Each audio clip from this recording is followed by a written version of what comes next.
is on the rise. The parasite hates three things: free markets, free will, and free men.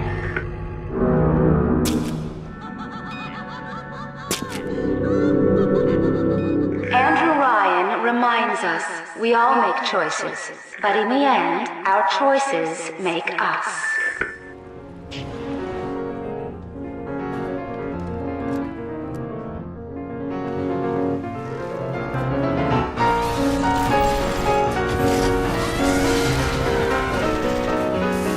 It's been a long time coming, but Bioshock, spiritual successor to the sublime System Shock series, is finally here and ready to kickstart the holiday season. Anyone who's had a cursory glance at the trailers knows this is a game to watch as it strives to reach the sky from 400 fathoms below. Just how high does it go? Look at the bright side. Maybe it'll be quick and painless. When Atlas shrugs, the citizens of Bioshock pick up the slack. They just happen to do it by splicing their genes, turning themselves into schizophrenic demigods. What crawls in my garden? This is the world of Rapture, an underwater utopia turned to chaos, baptized in a sea of selfish altruism, where the circle of life continues, albeit in its own unique way. You play as Jack, a man bound for great things, including turbulence. They told me. Son, you're special. Surviving a plane crash, you make your way to a lighthouse and descend into the city, where a sort of infomercial fills you in on what Rapture must have been like: proud, self-sufficient, and teeming with excellence. But now it's a nightmare. Its infrastructure has failed, and its citizens are engaging in genetic cannibalism, led by men high on free market capitalism. It's your job to get through it. Welcome to Rapture, the world's fastest growing pile of junk. The story unfolds through a series of ghostly genetic memories, radio transmissions, audio diaries, and in-engine cutscenes. It's all done with a compelling cast, many as dead voices on tape, all wrapped and warped by the philosophy of Rapture and its grand architect, Andrew Ryan.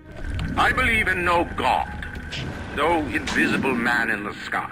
But don't let words like philosophy and capitalism scare you away. It's a story of ambition and betrayal, cast in a fantastic city, where metal hulks shuffle alongside little girls, adept at scavenging the DNA of the dead.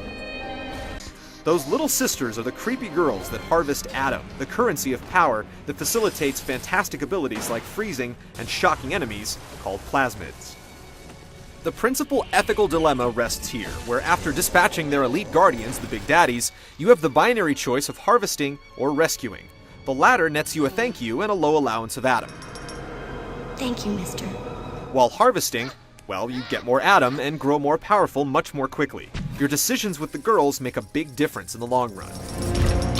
As Bioshock opens up its districts, it also opens up its complexity. As your plasmids expand, new weapons emerge, and a research camera is introduced.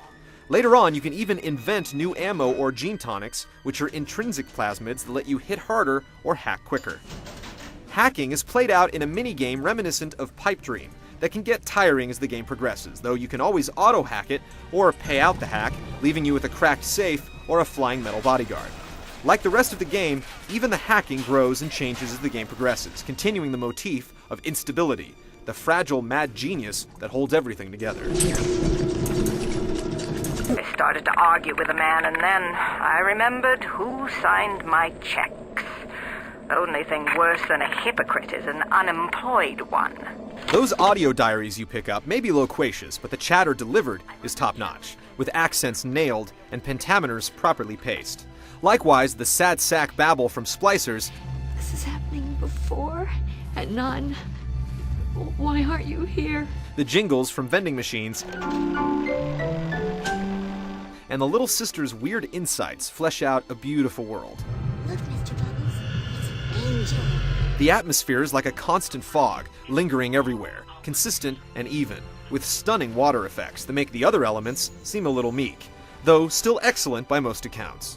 The art, sound, and city planning are so solid that the occasional floating corpse or pop-in texture can be forgiven, especially with a rock-solid frame rate that dips just a couple of times throughout the 20-hour experience. Bioshock is excellent on so many levels.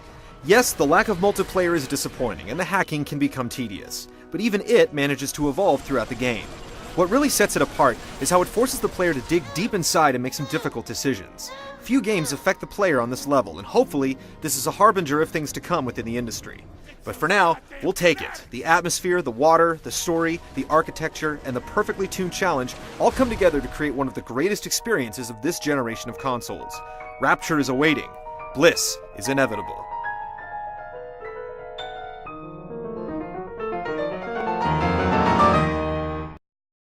Six times two is 11.